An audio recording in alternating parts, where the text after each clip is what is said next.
welcome back to Consultant's Corner. I'm Rebecca Brizi. This is my corner. I am a consultant. Yesterday's post on my blog shares 3 ways to calculate customer satisfaction. But in order to calculate it, of course, you have to create it. And in order to create it, you have to know what it is. What is customer satisfaction? How do you develop customer satisfaction? Well, customer satisfaction is about making your customers happy. So far, so simple. And yes, you can think about perks and gifts and all those things that you can do for customers, but ultimately it comes down to how you treat them throughout your working relationship together. It's basically the day-to-day of your relationship as a service provider with your customers. It is important to know that you are achieving customer satisfaction. So to find out how to calculate it, go check out my blog post. It's linked underneath. And also subscribe to the blog to get the latest business tip in your inbox every Tuesday. For now, we are talking about how to achieve customer satisfaction. And to do that, I want you to focus on 2 main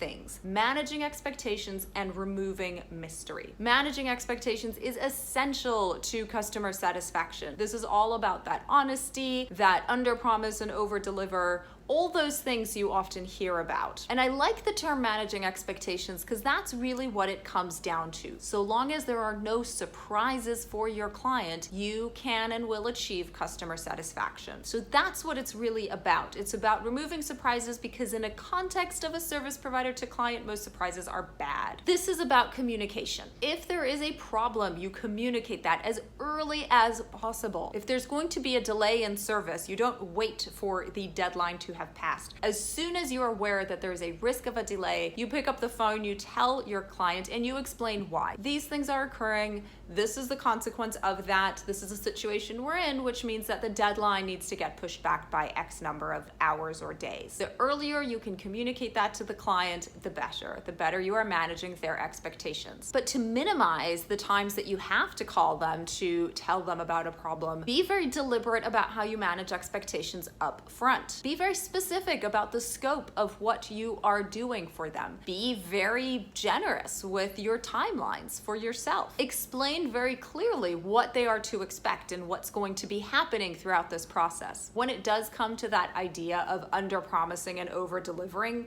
don't take that too literally. You do not want to constantly over-deliver on your promise, or you naturally will create an expectation that whatever you say, your client is going to expect a lot more of that. You don't actually want that. You want your client to be able to take you literally, because once your client is expecting something other than what you're saying, you're losing control. You don't know what they expect. They just know that you always over-deliver, and so they're just going to always expect you to over-deliver. You don't want to be beholden to that. Instead, be as realistic as possible about what you can deliver and when and how, and every now and then also over-deliver, but don't turn it into a habit. I was working with a client once who wanted so much to close a contract with a new client of theirs that they just went head on and worked all night and got all this stuff done that they had promised and delivered to the client way before expectations. The client was delighted, signed the contract then and there, and then had that exact expectation of delivery for the next 6 months of their relationships. It was unsustainable. It was impossible. The over-delivery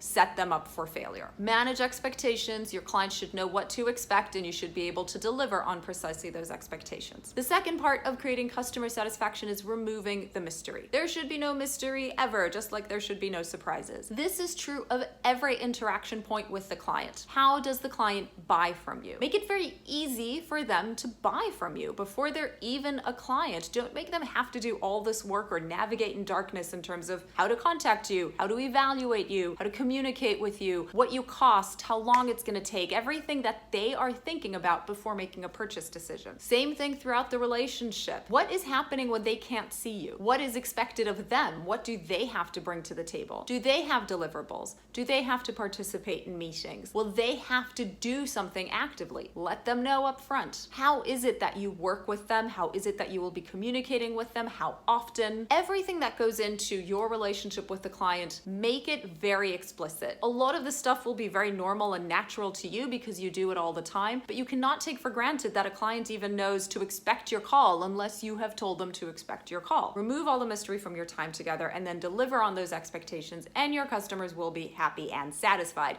And then you can implement those 3 measurement methods that you can read about in my blog post, the link underneath. Better yet, subscribe to my weekly email so you can receive that blog post in your inbox every Tuesday, because then on the Wednesday, we'll be talking about similar subject matter here on Consultants Corner. Subscribe to the newsletter, subscribe to the channel, and I will see you back here next week. Bye now.